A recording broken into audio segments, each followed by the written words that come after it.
اعوذ باللہ من الشیطان الرجیم، بسم اللہ الرحمن الرحیم۔ ارتقاء کے حوالے سے بات کی جاتی ہے تو فوری طور پہ وہ ڈارون کا جو نظریہ ہے وہ لوگوں کے ذہن میں آ جاتا ہے، اور پھر وہ جس طرح سے پیش کیا گیا ہے تو مسلمان یہ سمجھتے ہیں کہ شاید اسلام جو ہے وہ ارتقاء پر یقین نہیں رکھتا، تو یہ ایک غلط فہمی ہے۔ مطلب یہ کہ اس سبجیکٹ کو آپ نے اس طرح ڈفرینشیٹ کرنا ہے کہ ایک ہے کانسیپٹ آف ایوولوشن یا ارتقاء ایز اے فینومینا، اور ایک ہے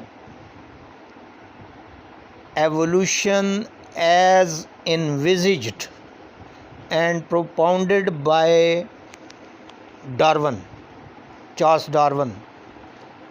یعنی ایک ہے نظریہ ارتقاء یا ارتقاء کا وجود ہونا، ارتقاء کے پروسیس کا ایگزسٹ کرنا، اور دوسرا پہلو اس کا یہ ہے کہ جی ڈارون نے جس طرح ارتقاء کو سمجھا ہے تو اس نے بیان کیا ہے، تو ان دونوں چیزوں میں فرق سمجھنا چاہیے۔ لہٰذا یہ کہنا کہ جی اسلام ارتقاء کا قائل نہیں ہے تو یہ بالکل غلط بات ہے، اور کوئی بھی صاحب عقل و شعور بندہ جو ہے وہ کیسے ارتقاء کا انکار کر سکتا ہے؟ ارتقاء تو ہمارا یہ ڈیلی آبزرویشن کی بات ہے۔ ہم اپنے سامنے دیکھتے ہیں کہ ایک بچہ پیدا ہوتا ہے، پھر وہ چل بھی نہیں سکتا، اس کے بعد بڑا ہوتا ہے، چلنا پھرنا سیکھتا ہے، پھر لڑکپن میں آتا ہے، پھر جوانی میں آتا ہے، پھر بوڑھا ہوتا ہے اور مر جاتا ہے۔ تو یہ ارتقاء نہیں تو اور کیا ہے؟ اور یہ عام آبزرویشن کی بات ہے۔ لہٰذا یہ کہنا کہ جی ارتقاء نہیں ہے یہ بالکل غلط بات ہے۔ لیکن یہ کہنا کہ جی جس طرح ڈارون نے انویزج کیا ہے یا کمپریہینڈ کیا ہے ارتقاء کو، بالکل اسی طرح ہی حقیقت ہے، تو وہ بھی ایک غلط فہمی ہے۔ یعنی حقیقت اس کے بین ہے۔ کچھ چیزیں ڈیفینیٹلی ڈارون کی بھی ٹھیک ہیں، لیکن کچھ چیزیں اس کی بھی غلط ہیں۔ اور اسی طرح مسلمانوں کا یہ کنسیپٹ کہ جی ارتقاء ایگزسٹ ہی نہیں کرتا، تو یہ بھی بات غلط ہے۔ ارتقاء ایز اے فینومینا ایگزسٹ کرتا ہے، اور ارتقاء کا نظریہ جو ہے مسلمانوں میں ڈارون سے بہت پہلے کا چلا آ رہا ہے۔ ابن مسکویہ نے پودوں کے درمیان اور اس پر ٹریز پر ریسرچ کر کے، تو ابن مسکویہ نے ڈارون سے بہت پہلے نظریہ ارتقاء پیش کیا ہوا ہے۔ اسی طرح جو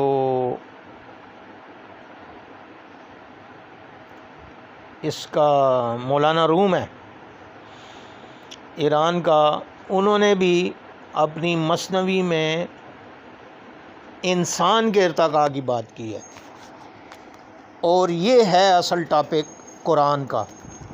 یعنی قرآن جو ہے وہ انسانی ارتقاء کی بات کرتا ہے، اور یہ ارتقاء جو ہے اس کا ڈاروینین ارتقاء سے کوئی تعلق نہیں ہے۔ کوئی چیز اگر بیچ میں اس کے ساتھ ملتی ہے تو ہم وہ اس کو نہیں ریجیکٹ کرتے، کئی چیزیں کامن ہوں گی، لیکن قرآن کا آپ دیکھیں گے ہر چیز کے بارے میں اپنا ایک نظریہ ہوتا ہے، اور ہم قرآنی کانسیپٹ آف ارتقاء کو مانتے ہیں جس طرح قرآن نے پیش کیا ہے۔ تو وہ میں سٹیپ وائز چیزیں بیان کروں گا۔ تو پہلی چیز جو قرآن پیش کرتا ہے تو وہ یہ پوائنٹ ہے کہ جی کرۂ ارض پر مختلف ادوار میں مختلف مخلوقات بستی رہی ہیں، یہ کنسیپٹ قرآن پیش کرتا ہے۔ اور اس کے حوالے سے سورہ ہجر کی آیت نمبر 27 میں ارشاد ہوتا ہے، اور اللہ نے جان کو انسان سے پہلے نار سموم سے تخلیق کیا۔ یہ سورہ ہجر کی آیت نمبر 27 میں ہے۔ اور سورہ رحمان کی آیت نمبر 15 میں ارشاد ہوتا ہے، اور اللہ نے جان کو نار سے پیدا کیا، نار سے تخلیق کیا۔ تو اس سے یہ پتہ چلتا ہے کہ زمین پر انسان سے قبل ایک مخلوق تھی جس کو جان کہا گیا ہے، اور عام طور پہ اس کو جن کہا جاتا ہے عام لوگوں میں جو تصور ہے، لیکن قرآن نے جان کا لفظ استعمال کیا ہے، یعنی کہ جنات تخلیق کیے گئے تھے، اور وہ نار سموم سے ان کی تخلیق ہوئی تھی۔ تو یہ ہے پہلا سٹیپ کرۂ ارض کا۔ پھر سورہ فاطر کی آیت نمبر 16 میں ارشاد ہوتا ہے کہ اگر اللہ چاہے تو لے جائے تمہیں اور تمہاری جگہ کسی اور مخلوق کو لے آئے، یعنی کوئی اللہ کے لیے یہ کوئی مشکل کام نہیں ہے کہ تمہیں ختم کر کے کوئی ایک نئی مخلوق تخلیق کرے زمین پہ۔ تو اس سے پتہ چلتا ہے کہ انسان سے پہلے بھی مخلوق زمین پر موجود تھی، اور کرۂ ارض کے مختلف ادوار میں مختلف مخلوق جو ہے کرۂ ارض پر رہی ہے۔ پھر قرآن یہ کہتا ہے سورہ عنکبوت کی آیت نمبر 20 میں، سٹیپ نمبر 3 جو ہے، اور ان سے کہو کہ چلو پھرو زمین میں، پھر دیکھو کہ کس طرح ابتدا کی ہے اس نے تخلیق کی، اور پھر اللہ ہی عطا کرے گا زندگی آخرت کی، بے شک اللہ ہر چیز پر قادر ہے۔ تو یہاں یہ آیت ہمیں بتا رہی ہے کہ زمین میں تخلیق کی ابتدا کے بارے میں کوئی پوائنٹس موجود ہیں، اور اگر اس حوالے سے تحقیق کی جائے تو ضرور وہ پوائنٹس ڈسکور ہو سکتے ہیں، اور وہ نشانیاں ہمیں مل سکتی ہیں جن سے کہ ہمیں پتہ چل سکتا ہے کہ تخلیق کی ابتدا زمین میں کس طرح کی گئی تھی اور کس طرح ہوئی تھی۔ اب یہ تو مسلمانوں کی نالائکی ہے نا کہ ہماری کوئی بھی گورنمنٹ جو ہے قرآن کے حوالے سے سائنٹیفک ریسرچ نہیں کروا رہی، وہ بھی مغرب والوں کے پیچھے اور اسی دجالی سائنس کے پیچھے ہی لگے ہوئے ہیں۔ جو دجالی سائنس کر رہی ہے اسی راستے پہ ہمارے مسلمان بھی جا رہے ہیں، اور ہماری تمام مسلم گورنمنٹس بھی انہی لائنز پر ریسرچ کر رہی ہیں، جبکہ ان کو چاہیے کہ یہ قرآن سے ہدایت لے کے اور قرآن سے اپنی قرآنک سائنس کے بیسک پاسچولیٹس ڈیولپ کر کے ان کے حوالے سے تحقیق کریں۔ تو ایسا نہیں کیا جا رہا، اور اس کی وجہ وہی ہے، پاورٹی آف تھنکنگ ہے، کانسیپٹ ہی نہیں ہے نا۔ مولویوں میں بھی کانسیپٹ نہیں ہے، اور انٹلیکچوئلز تو ویسے ہی دین سے دور ہیں، کیونکہ وہ سیکولر ایجوکیشن حاصل کر کے ویسے ہی فارغ ہو جاتے ہیں دین سے، اور وہ اسی کو اصل حقیقت سمجھتے ہیں جو ان کو سیکولر ایجوکیشن میں پڑھایا گیا ہوتا ہے۔ اور this is because of that segmented approach of knowledge, کہ دین اور دنیا کی نالج کو ڈیفرنٹ کر دیا گیا۔ تو اس سے پتہ چلتا ہے کہ جو کریڈل آف لائف ہے وہ زمین میں موجود ہے، ایگزسٹ کرتا ہے، اور جہاں سے لائف کی ابتدا ہوئی تھی۔ تو وہ اگر ریسرچ کی جائے اور قرآن کے کانسیپٹ کو مد نظر رکھ کے تحقیق کریں یہی اسٹیپ وائز جس طرح میں اسٹیپس بتا رہا ہوں، تو امید ہے کہ، اور مائنڈ یو کہ قرآن جو ہے انسان کے ارتقاء کی بات کر رہا ہے، جانوروں کے ارتقاء کی بات نہیں کر رہا۔ یہ بندے کو کلیئر ہونا چاہیے کہ ڈارونین کانسیپٹ میں اور قرآن کے کانسیپٹ میں فرق کیا ہے۔ قرآن انسان کے ارتقاء کی بات کرتا ہے، وہ جانوروں کی ارتقاء کی بات نہیں کرتا۔ وہ پھر میں آگے چل کے بتاؤں گا کہ یہ جانور کیا ہیں۔ تو پہلا سٹیپ جو انسان کی تخلیق ہے، سورہ نوح کی آیت نمبر 17 میں، سورہ نوح جو ہے 71 سورہ ہے، اور اس کی آیت نمبر 17 میں ارشاد ہوتا ہے، اور اللہ نے ہی تم کو اگایا ہے زمین سے نشو و نما دے کر، پھر وہی تمہیں واپس لے جائے گا اس زمین میں، اور پھر اسی میں سے تمہیں نکال کھڑا کرے گا۔ تو آپ نے دیکھا کہ انسان کی ابتدا جو ہے وہ اگنے سے ہوئی ہے۔ تو یقیناً یہ جو اگنے والی چیزیں ہیں، اگر ان پر ریسرچ کی جائے اور انسان کے خلیے پر ریسرچ کی جائے اور پھر دیکھا جائے کہ کون سی آپس میں موسٹ ریزیمبلڈ ہے، تو اس سے پتہ چل جائے گا کہ اچھا یہ ہے انسان کی ابتدائی شکل۔ تو دیکھیں قرآن آپ کو اگنے کے لیول سے شروع کروا رہا ہے۔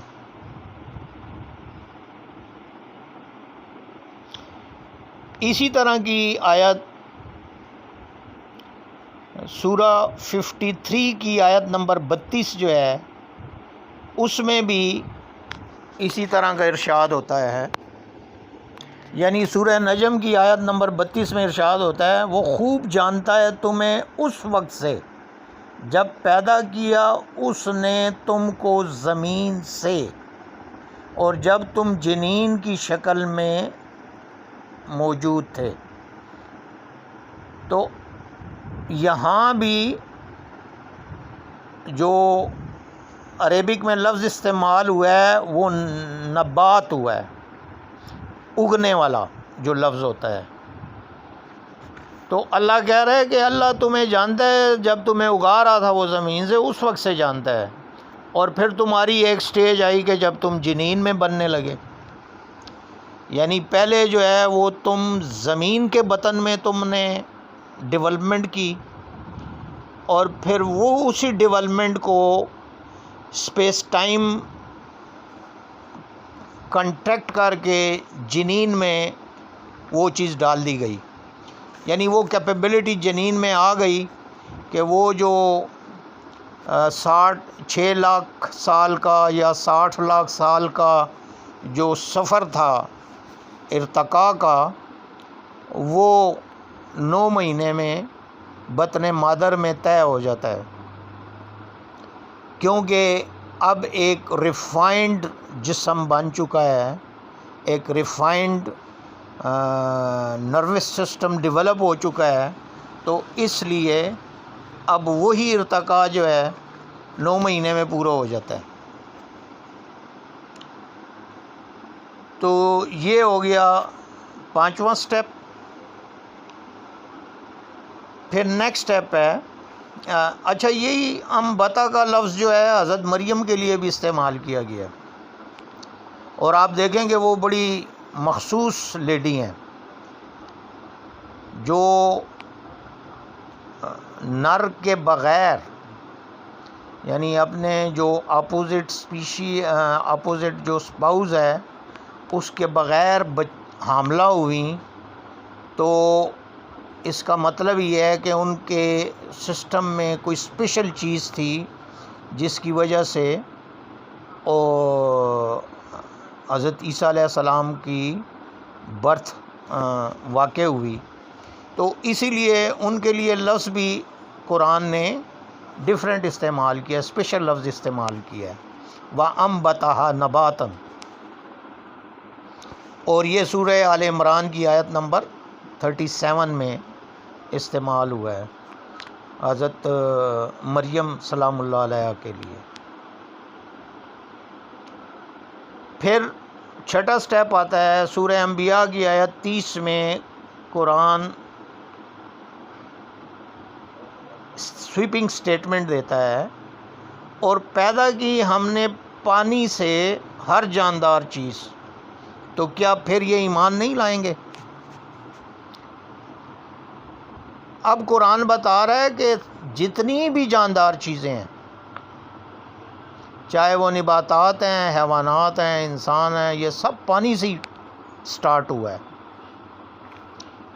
تو اس حوالے سے ریسرچ کی جائے گی تو ڈیفینیٹلی اس کا بھی آپ کو ثبوت ملے گا زمین میں۔ پھر سورہ یاسین کی آیت نمبر 36، سورہ یاسین چیپٹر نمبر بھی 36 ہے اور آیت نمبر بھی 36 ہے، اس میں ارشاد ہوتا ہے یہ پاک ہے وہ ذات جس نے بنائے جوڑے ہر قسم کے، اس میں سے بھی جو اگاتی ہے زمین، اور خود ان کے اپنے نفس میں سے بھی، اور ان چیزوں میں سے بھی جنہیں یہ نہیں جانتے۔ اب آپ دیکھیں کہ جوڑے کا کنسیپٹ حضور ختمی مرتبت کے دور میں پودوں میں ایگزسٹ نہیں کرتا تھا، یا کم از کم میری نالج میں نہیں ہے۔ تو قرآن اس وقت پودوں میں جوڑے کا کنسیپٹ دے رہا ہے، پھر اس کے بعد انسان کا بھی کہتا ہے، اور پھر اس کے بعد قرآن یہ بھی کہتا ہے کہ اور ان چیزوں کے بھی جوڑے بنائیں جنہیں تم نہیں جانتے۔ تو ہزاروں لاکھوں مزید جوڑے ابھی تک دریافت ہو چکے ہیں جو اس وقت انسان نہیں جانتا تھا، جن جوڑوں کو جب قرآن نازل ہوا تھا۔ تو آج ہزاروں لاکھوں مزید جوڑے ڈسکور ہو چکے ہیں، اور قرآن کی یہ بات بالکل سچ ثابت ہوتی ہے کہ بہت سے جوڑے تھے جن کو ہم نہیں جانتے تھے، اور آج ہم ان کو بھی جاننا شروع ہو گئے ہیں۔ یعنی پودوں میں نہیں تھا پتہ انسان کو، تو پھر ماڈرن دور میں جب ریسرچ ہوئی تو پتہ چلا کہ نہیں جی پودوں میں بھی جوڑے ہیں۔ اور اسی طرح میٹر اینٹی میٹر، یہ بھی ایک جوڑا ہے جو اس وقت نہیں تھا پتہ۔ تو اسی طرح اور بہت سے سمندری مخلوقات میں جوڑے سامنے آئے، اور جنگلوں میں جوڑے سامنے آئے۔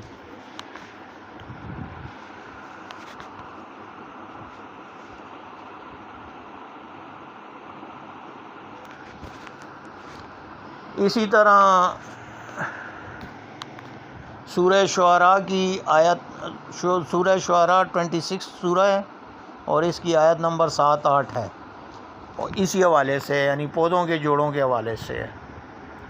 کیا نہیں دیکھا انہوں نے کبھی زمین کو کہ کتنی زیادہ اگائی ہیں ہم نے، ان میں نباتات، اچھے جوڑے، زوج کریم، اس میں ایک نشانی ہے، مگر ان میں سے اکثر ایمان والے نہیں جانتے۔ یعنی ان جوڑوں میں ایک نشانی ہے، لیکن اکثر ایمان والے نہیں جانتے۔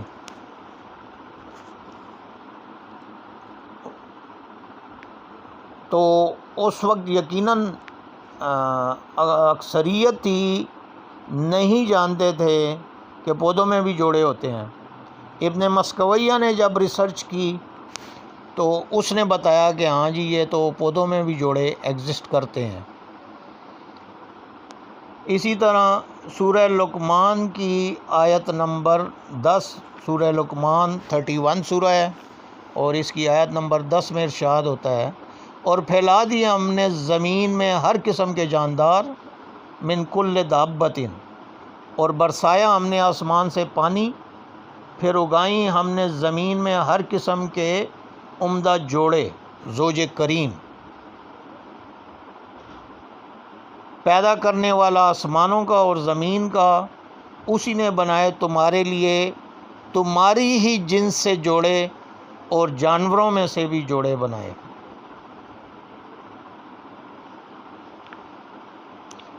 اور وہ پھیلاتا ہے تمہیں اسی طریقے سے۔ تو یہ سورہ شعراء کی آیت نمبر 11 ہے، شورا یعنی چیپٹر نمبر 42۔ تو یہ جو کنسیپٹ ہے نباتات میں جوڑوں کا، یہ ان آیات میں بیان ہوا ہے۔ وآخر دعوانا ان الحمد للہ رب العالمین، باقی اگلے پارٹ میں۔